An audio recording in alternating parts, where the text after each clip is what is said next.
Want to start using the Canvas school communication app, but not sure how? I'm Jessica, and in this video, I'll show you how to download and install the Canvas app. Note that this video will demonstrate on iPhone, but written instructions for both Android and iOS will be listed in the description box. Now let's get started. To download Canvas, first open the App Store. Go to the Search tab. Then type in Canvas in the search bar. Tap Canvas by Instructure when it appears in the search results. Then tap Get.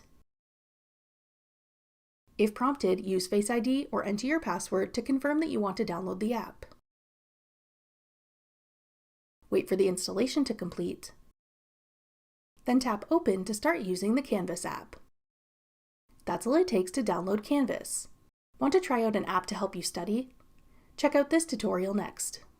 Click the video on your screen now to watch. Thanks for watching.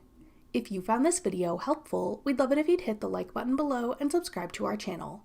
We put out great new tech tutorials like this one every day.